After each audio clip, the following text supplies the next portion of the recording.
Just a smart farm girl, burning down the poison grain.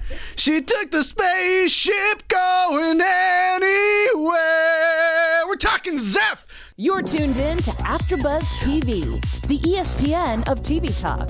Now, let the buzz. And we are here, breaking down Killjoys. Don't Stop Beweaving! Season 5, Episode 8. Don't Stop Beweaving. Guys, great episode. Oh my god, it was so good. Really excited to talk about it. I can't believe there's only 2 episodes left in the series. No, I don't want to hear about it. I'm not listening. And apparently next episode, based on what we heard last episode, somebody's going to die next episode. Because everyone dies in episode 9. It's a curse. Everyone, the Jacoby curse is anyone who's interested in Johnny dies, and the Killjoys curse is everyone somebody in episode 9 dies every single season. So we're not looking forward to that, but I am looking forward to talking about this episode with you guys. We have so much to talk about. We're going to be breaking down Zeph and her family. We're going to be breaking down Khlyen and the lady, and that took a weird turn. Johnny, Lucy, and the wingman capture the flag rehab, and of course the Last Supper. Really felt like the Last Supper. Very Last Supper, but what a renaissance man. What a renaissance. Fancy is so fancy. He's everybody's type. Next episode, he's going to be doing calligraphy and just like sending letters to everyone. He's a casual historian. He's the Killjoys Martha Stewart, honestly. He's going to be doing a show with Snoop Dogg pretty soon. I'm excited. Everyone's excited. Super excited. I'm your host today, Stephen Lemieux. Joining me, as always, is my amazing co-panelist, Cherry, the biggest sci-fi nerd I know. Love all of you. Thank you for watching. The biggest shipper of Killjoys couples I've ever met. Wapples. We're going to get into our overall thoughts, but first I want to introduce you to our very special guest. You may have seen her in one of the most powerful scenes of this season so far, when her memory comes back and the first thing she remembers is Pip. Shout out to seeing a little bit more on those 2 characters this episode, but we have a very Zeph-focused episode tonight, so naturally we had to bring you the best of the best, the lady herself, Khlyen McCormack, who plays Zeph on Killjoys. What up? What up, Kelly? I saw that little handshake you did with your dog. Floyd is awesome. This is my dog. My dog is doing all my interviews with me from here on in. Hey, I love it. Floyd. Get it. Damn, you did it before. I just like this. I will say that we have an entire studio behind us, but I would almost prefer to have a dog behind me that I could high five at times. Aw, look at him. All times. Look at him. He's there for moral support. Oh. My production company is called Floyder Films, named after my dog Floyd, because for some reason we call him Floyder, which is a hilarious nickname because it's longer than his name, but he's the best Floyder. Anyway. From my perspective, he has a constant eyebrow raise. Well, thank you so much for taking the time to join us, Kelly. We really appreciate it. You were telling us before the show, you are using your phone data from an island in the middle of the ocean that your family has had for 75 years. You don't have internet. You don't have electricity. No. Just a girl and her dog and the ocean and some seals. Or did that mean celebrity music singer seal? I don't remember. It actually means I am in the forest, in a cabin, in the middle of the ocean, that I took my boat here to, that my dog and I have been alone at for about 2 weeks. Ow. And we're having cabin fever right now. Yeah, my grandfather built a cabin 75 years ago in British Columbia, which is probably one of the more rugged Canadian provinces. So if you think most Canadians are rugged, you can assume that I'm like basically a lumberjack. And yeah, I've just been chopping wood and swimming and hanging out with seals, like actual, barking ocean seals, and looking at killer whales and going into the forest. And I just jumped out of the ocean, so my hair looks like stinky raincoat hair, but it's actually just wet, not greasy. It's a little greasy because I haven't showered in weeks. Anyway, not a year though. Not a year. Beachy keen. Beach waves. Damn it! I should have said that about Stinky. She's just beachy, guys. Yeah, she's just like beach. She's beach bum, like the new Matthew McConaughey, I believe it is, movie.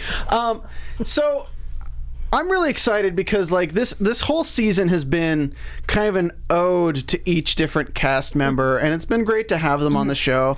And I was really excited to talk to you, Kelly, because, man, they gave your character some great stuff this season. Like, holy crap.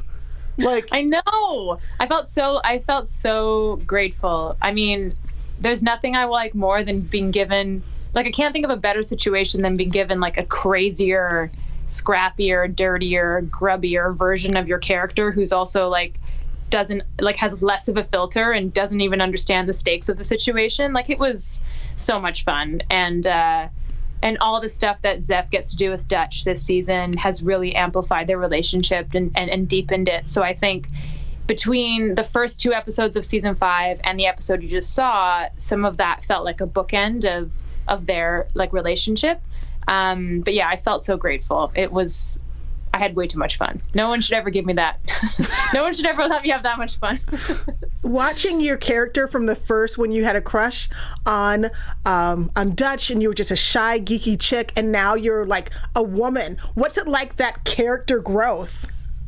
It was so natural, and something that they hadn't planned, and like they hadn't planned that that's where it would go, but it felt so natural and just sort of unfolded in a really organic way. And yeah, it did feel like she was becoming a woman, like in really weird, simple ways too. Like, you notice like she's wearing red and her hair is swooped to the side now that she's cleaned, and like just acting differently, and kind of I'd say like the physicality of the character. When we first met Zeph, she was a lot more like, I did a lot more like fidgety with my hands and nervous energy and feeling like constantly like she has to speak up for herself. And it was nice to slowly let some of that like kind of settle, like anyone does when they become more comfortable with themselves. So that was a nice transition, because it felt it just felt something like I could relate to. I think any person, not just a woman, can relate to the feeling of like adolescence ending and just being more comfortable in your skin and being like, yeah, I am this weirdo. Like, so, just feeling, yeah, that's me. Well, since they gave your character basically the Geek Squad Amish, like, were you looking forward to an episode where you actually got to explore your hometown? And did you know that was going to come this season, or is this a complete surprise? Oh, complete surprise. I mean, I knew that where Zeph came from, because it's really hard. I mean, when the character was originally conceived, they always knew that she came from some sort of weird, like, anti-science birthing commune thing. It's really hard to like sink your teeth into a character and not have some idea of where they come from. So I've always known that, but there's no promise that they will go back with you to that place. And of course, when it didn't happen in season 4, I wasn't even expecting it. And in season 5, with so little real estate left, to get in 508, 2 episodes away from the finale, to get an origin story, I just felt like, really? Okay, guys. Like, I felt like, oh, wow, I felt really honored. And obviously, like, I'm always riddled with self-doubt and like swimming in a pool of fraud syndrome. So I'm always constantly like, what, really? They care? So it felt good. And, it felt like something I kind of needed to do, because in 409, all that stuff, that post-coital scene that Zeph has with Piff, where she's talking about the trauma and her relationship with the way she is and her own boundaries. And that was also written by Julian Doucette. And so for that episode to be written by him, and then for 508 to be written by him too, they kind of felt like their own little vignettes that worked as a pair together. Mm-hmm. Yeah, but it meant a lot, and it felt good. Like, it felt cathartic for me, but for me as an actor, to move through those things, because they're parts of the character that you layer under. So it always feels good when you get to kind of like get that out of your system. Like, yeah, walking away from the mother felt great. I was like, I'll miss your baking. Peace out. Goodbye, baggage. It felt great. Yeah. I thought it was a really cool world building tactic, which makes me, again, so sad that they're ending this after this season, because it is interesting to think, like, what would happen if all the scientists were like, you know what, we're done with this bull crap, we're just not going to do science anymore. And then everyone else is just left with whatever was there to exist. But you know that these planets had been terraformed before, and you know that, like, there's all this technology, but it just seems kind of ratchet technology now. And now we learn that, like, the first people that really inhabited the quad were super advanced, but then we're just like, you know what, you guys are just getting rich off this stuff, we're done, we're not going to develop anything new. you. You guys can make your own Snuggies. We're going to make this tapestry and put it behind bars. I just thought it was really cool. I also like the design on the tapestry was really nice. I thought it was interesting. I liked all the I like that they're like this kind of, off the grid looking commune, but they're from like a lineage of high science. I thought that was I also thought that was a pretty neat visual and world building for sure. I thought it was neat. And that it was led by women, matriarchal society. Yeah. Matriarchal, Love a good matriarchal society. And even if she's like badass and mean, it's like, at least her I think it totally would have felt wrong if it was like some like paternal dude that she had to, just, it felt right for Zeph that it was like a mother thing and that she had some baggage with the maternal, because then it means that her kind of deciding who her found family is and deciding that Dutch is really her older sister and this guiding light feels a little bit more powerful, But yeah, it was pretty badass. They have the strictest rules on Wi-Fi though. You have to like give birth to a bunch of kids and then inherit the entire matriarchy just to use the Wi-Fi. It's kind of, I don't know. I don't like visiting. Yeah. You stay for like at least 9 months. Birth control, baby. Birth control. Oh my God. So, yeah, exactly. I was like, where was birth control in the future? Come on. So everyone's dying to know, and Cherry brought this up too, that it was actually your sister with the pitchfork. Yep. My actual, honest to God, blood sister, Hillary McCormack. Funny story about that. We were on this island, this very remote off the grid island, when I got a email because my sister's a phenomenal actor. Right now she's in a show at Stratford Theatre in Canada, and I got an email from Adam. So I read my episode, right, and I was like, whoa, and then like almost immediately I got an email from Adam being like, yo, Kelly, we're considering asking your sister to audition for this part. Just want to make sure that's cool with you, just in case you guys are mortal enemies. And I said, like, trust a sci-fi exec to just be like, just in case they're mortal enemies, because that's like a totally reasonable thing for two sisters to be in his eyes. And I was like, no, my sister's amazing. She's not my mortal enemy. We're best friends. And so we taped the audition in our cabin here on our phones with like no electricity, and we taped all the scenes that her and I have, but then also the scene with Dutch before the pitchfork thing. So here I am like in a bathing suit with my dog trying to film my sister, like trying to be Dutch, being like, oh yes, blah, blah, blah. And it was just like so wild because we were in what ended up looking very much like the set, like an old cabin with like a wood stove and all that. So I'm like, get like, oh, stop with the skinny shaming, let's do this. And Hillary and I like fighting each other, and we come from like a long line of like nerds. Like we played like Dungeons and Dragons and Magic cards, and like we used to make wooden swords and go to the top, like top of the island and like fight each other with swords. Like I have scars all over my stomach from like just marking each other with swords. Like, come on. And so we were using, instead of a pitchfork, she was holding this like wooden axe that my brother had made. It was like a perfect, like a beautiful wooden axe made from like a fantasy novel that he had was obsessed with at the time. So it was just very weird because it ended up kind of looking like how we shot her audition. And then we had to take the boat in to the Starbucks at the marina to upload it. And then she comes out on the deck like later that day and she was like, I booked it. And my mom starts like crying. She's so excited. And then she's like, as long as you guys play two sisters who get along, I'll be happy. And we were like, ooh. Not gonna happen. Not gonna happen. You gotta at least hit each other with a few swords. Yeah, of course. I'll see you at that Magic the Gathering pre-release at the end of this month. There you go. I was so happy to see Pip back. What was it like working with Atticus again? Oh, it was great. It was also really weird because it was like 40 degrees out.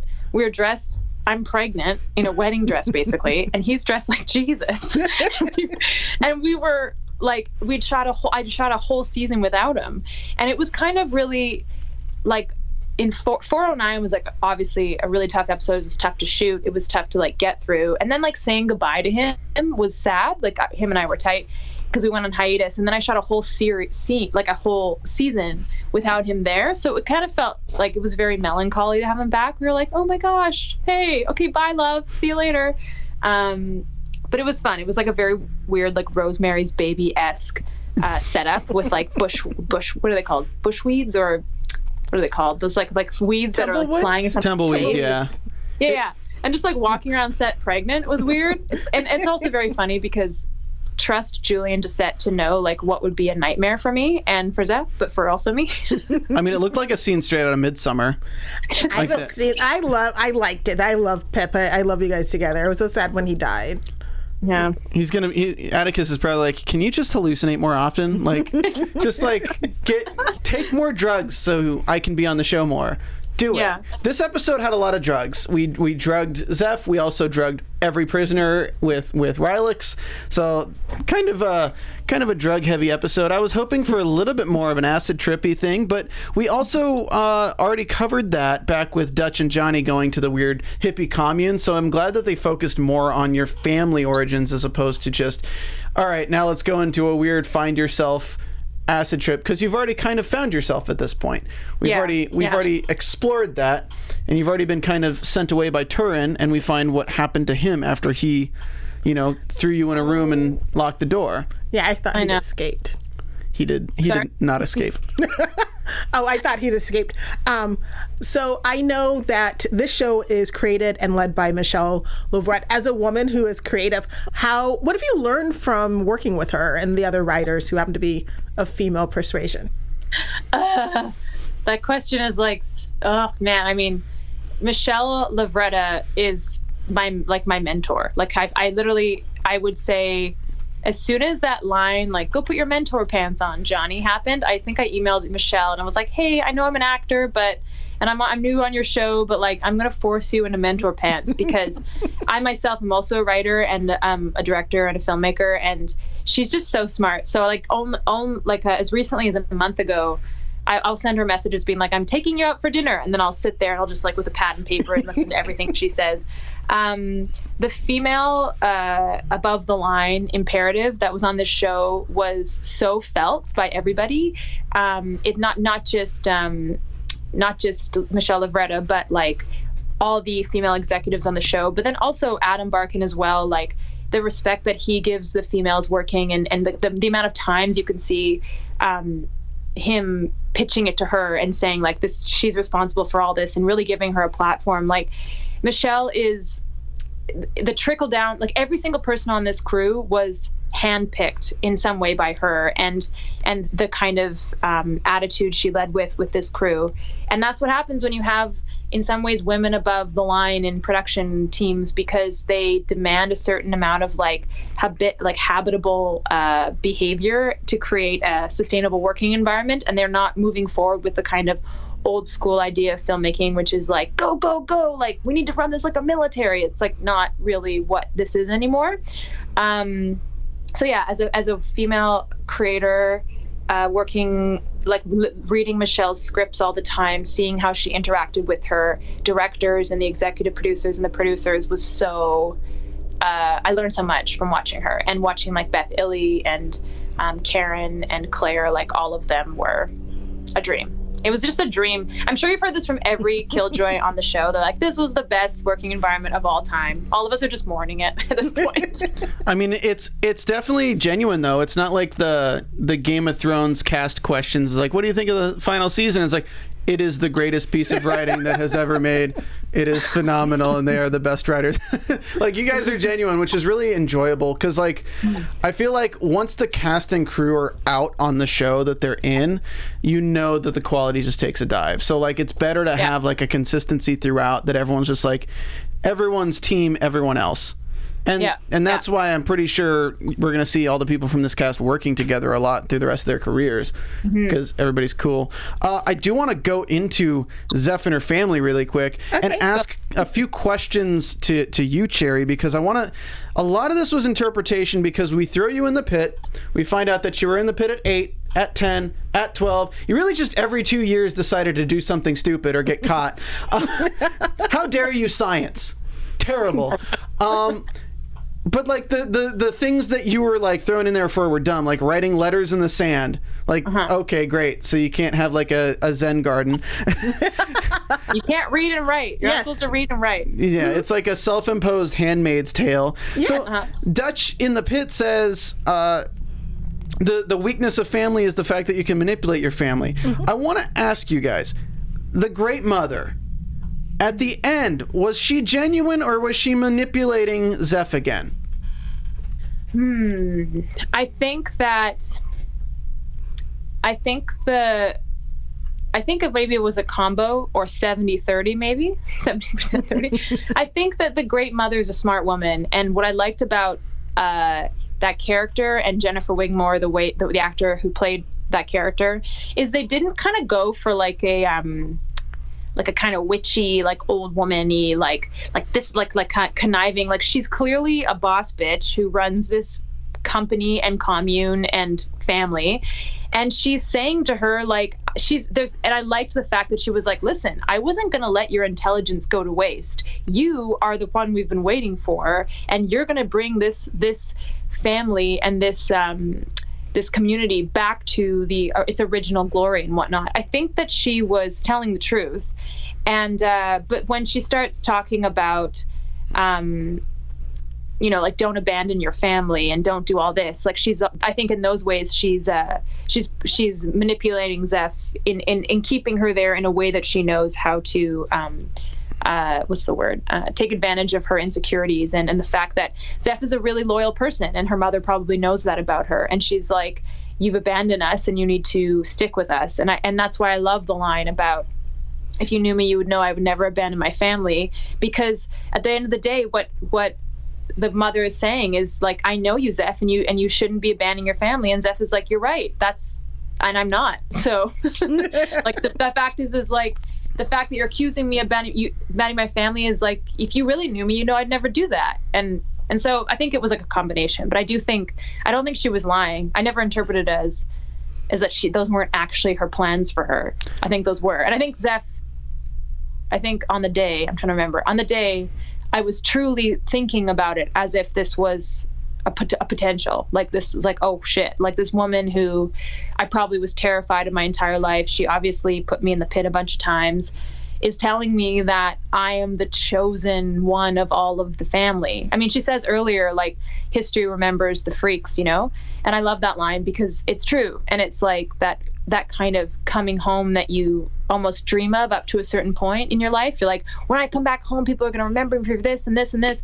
And then the only really way that someone who is a freak in a kind of good way, you only really find closure when you realize you don't actually need those people's approval anymore. You dream about coming home and them being like, we salute you, we think you're the best. And at the end of the day, it's really only you who can think those things about yourself, and that's how you really become a woman, or a person. I mean, for Zeph, now I'm rambling, but you know what I mean. Yeah, they're just people you grew up with. They're not necessarily people that you need approval from.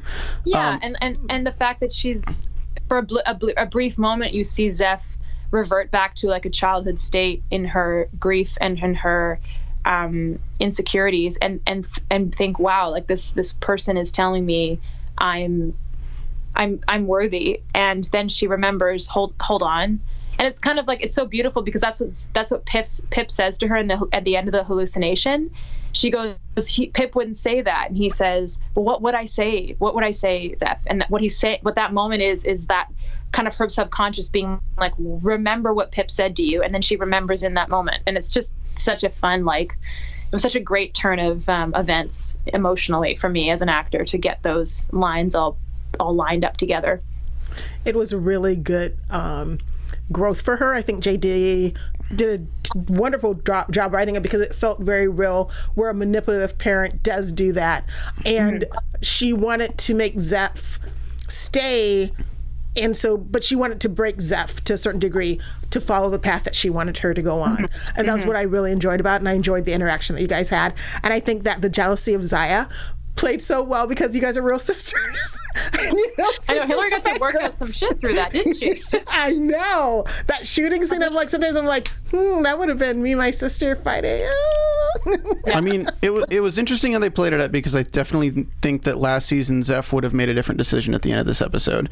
Yes. Also, last episode we got a scene where you prayed for the first time in a while, so that was also interesting to have this episode follow that, because at the end of this you're like, screw what God thinks, and we're like, wait a second, you just prayed, but that was before. and God is a different thing than this weird cultish thing that they've turned it into.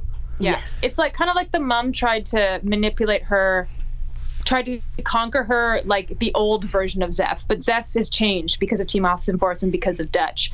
So it's like, and you're right, it's like the praying.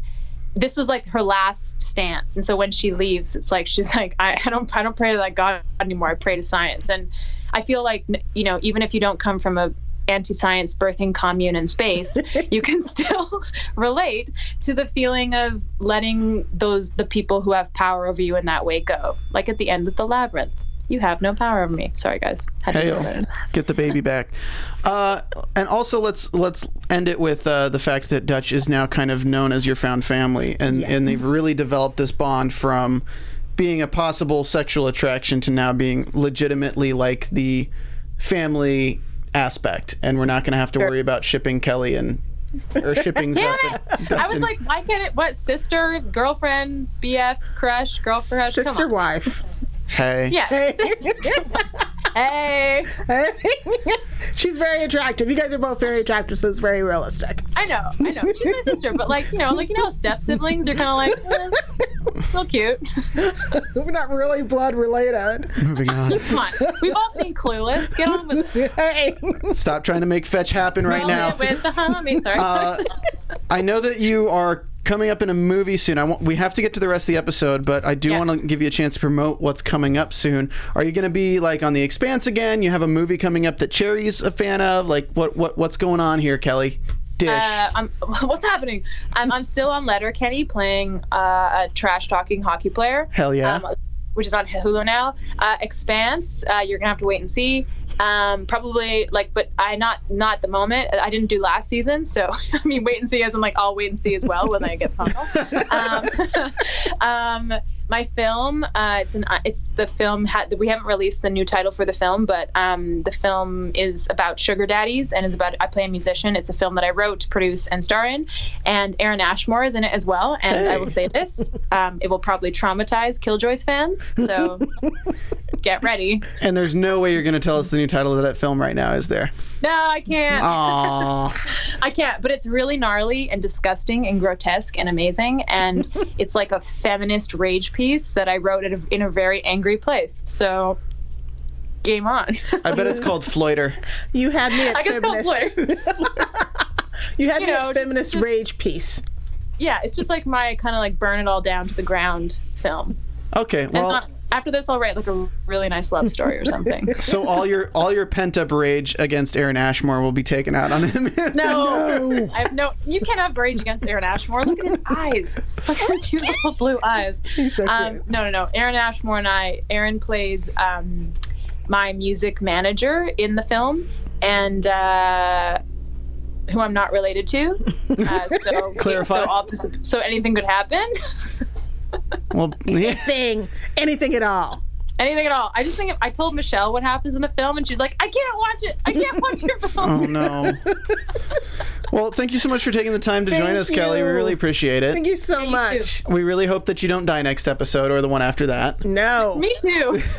Everybody in the chat is loving Floyd. And we do too. Floyder.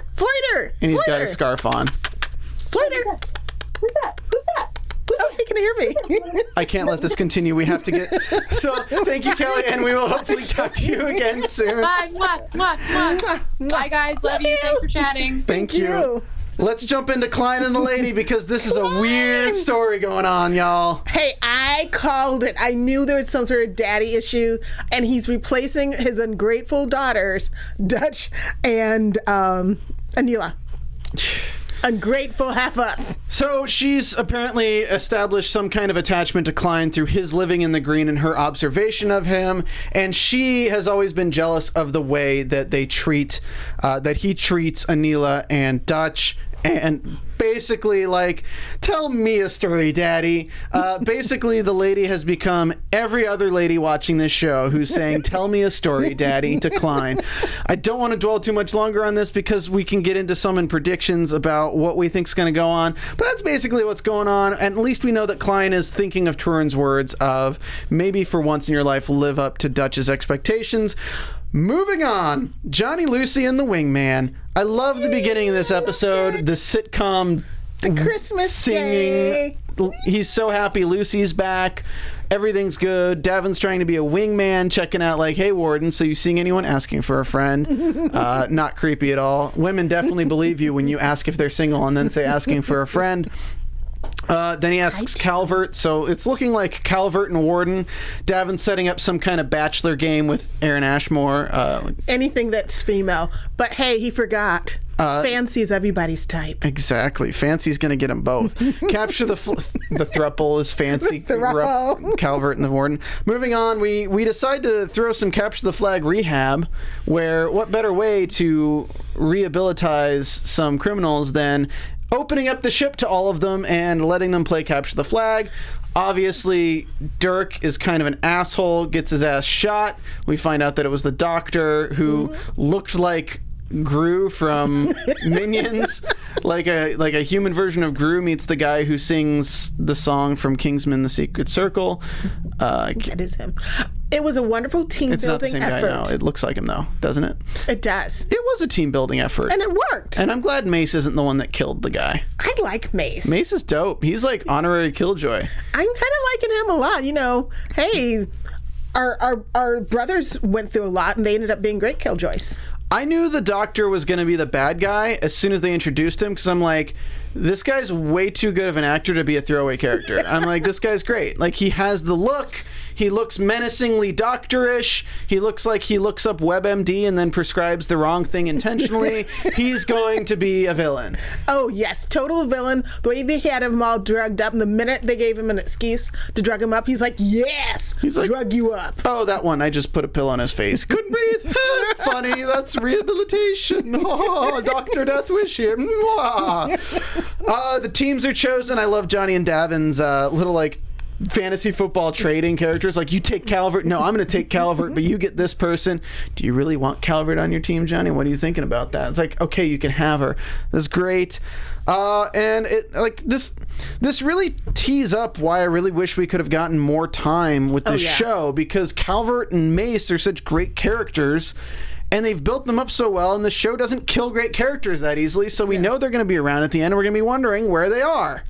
It is such a great world that Michelle and the rest of the team have built up, considering it's like a whole new world, not from a book or anything like that. So I want to see more. I wish the Sci-Fi Channel, I hope the numbers are good enough that the Sci-Fi Channel's like, you know what?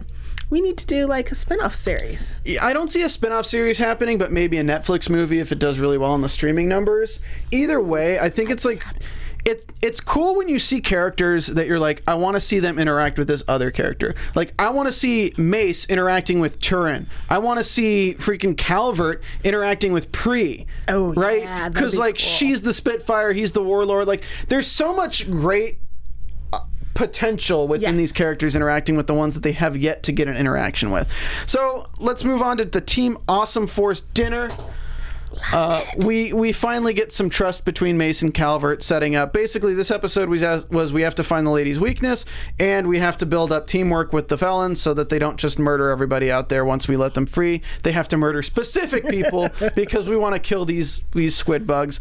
Moving on to Team Office Force dinner. This was basically the Last Supper. It felt a lot like the end of last episode as well. It was more of like a musical montage. We have the shirts that they reference, the brains and the bronze shirts.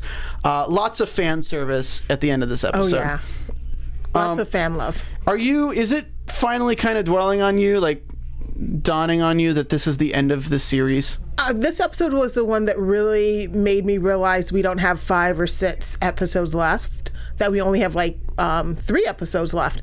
And so it was seeing them giving you more clues and more background about Fancy, seeing more clues about everybody else, that is going to make the finale be more painful to me, because they're so well-rounded and I feel like I know these characters and even talking to them just on the show and stuff just enriches it even more for me. So I just love Killjoys so much. Yeah, it's kind of bittersweet. It's a great series. I think it's good that it's ending before they try to just find storylines to do. It's completing its story. I do wish this season was a little bit more Killjoy-y in terms of like traveling the quad and doing more stuff instead of just being trapped on a prison ship. But I think they're doing a really good job with it. If you haven't seen it, go to Twitter and look it up. There is a farewell video from the cast and crew that is very heart-wrenching. Luke McFarlane is the one who tears up the most. Like literally they use him in it once and he's like half crying and you're like, oh man, that's rough. But check that out on Twitter if you haven't. Johnny and Davin have the brotherly love talk at the end where like Johnny's like, yeah, I'm gonna have Pre set me up with a chick because I'm not really gonna do it. I still think him and the Warden though are endgame. I think they are the endgame, and I think Lucy's gonna be transferred to a house and she'll be like a house computer thing. I think it's gonna be Fancy and Lucy at the end. Because I think like Johnny's not gonna keep. I think Johnny's gonna have to let go of Lucy, and I think it'd be funny if it was like Fancy and Lucy, because like that would be funny. The I love Lucy and I love Fancy. He could have Lucy as the house. Let's get into. Sorry, I didn't mean to cut you off. No, he could have Lucy be the AI. Exactly. Fancy and Newsy. Let's move on to favorite lines of the episode. No guns, they're pacifists. Well, I'm 80% guns and I'm 80% guns, violence, and destruction, so they're gonna have to get used to it. If it was up to me, I'd gut you and leave you to the soil. Is she a head games kind of bitch? That was a good one. Oat bar? History remembers the freaks. We are peaceful, yes, but we're not helpless. If you'd stayed home like a good daughter, I'd still be alive by Evil Piff. How many times have I taken back Khlyen? Well, to be fair, you're a slow learner. You brawn, I brain. I swear to God, we got to get those on t-shirts. I'm not responsible for my ancestors' mistakes, which was great. Yeah, that was good. I won't miss this place, but I will love your baking. I will miss your baking. I can't shut up. I need to be right, and I wish you could love that about me. The gods can suck it. Turin and Pre are shit hackers. My sister used to try and kill me too, and we're doing all right. I loved Turin to Khlyen. Don't you ever die. Prisoner to prisoner, kill that alien skin sack right down. Do right by Dutch for once in your goddamn life. It was great. Love that Turin's like super team, and he still believes they're alive. It's like if you think they're dead, they're alive. It's like straight up Morty. Yeah. Well, if you think Team Awesome Force is dead, then they're alive. And if you think you're safe, then you're not. And you think he's not after you, then he's here. He's there. Oh my God, yes. His belief is wonderful. If I'm going to wear your grandson's skin, maybe I should get used to being a boy. That's something that you don't want to hear your uncle say. No. And enough from the small nut gallery. I liked that. Shut down the game. There's a murderer on your team. There's 3 on yours. No, like they killed the guy. Real murder. Way to capture the flag, Doc, after she impales the doctor with the flag. Pretty great. All in all, really solid episode. Yes. I think that it was really fun, and I want to do one last mention before we go. I forgot to say it with Kelly on the line, but Kelly McCormack, you have officially become the first non-Vulcan in a sci-fi series to perform the Vulcan death grip on national television. Congratulations. You may have called it something else, but it's still the Vulcan death grip, and we all know that it's the Vulcan death grip. And you did it on the Great Mother. That's where we'll end. Cherry, where can we find you? Cherry_LA on Twitter and Instagram, and of course doing Pennyworth. And you guys can find me on Twitter at Stephen Lemieux, and of course producing Maria Menounos' show every Monday, Better Together with Maria Menounos, where we can all proceed to get better together. Remember, we're just a small town girl living in a Killjoys world. We'll see you guys next week. See you next week. Our founder, Keven Undergaro, and me, Maria Menounos, would like to thank you for tuning in to AfterBuzz TV. Remember, we're not just the first, we're the biggest in the world, and we're the only destination for all your favorite TV shows. Whatever you crave, we've got it. So go to AfterBuzzTV.com and check out our lineup. Buzz you later. The views expressed herein are those of the hosts only and do not necessarily reflect the views of AfterBuzz TV or its owners or principals.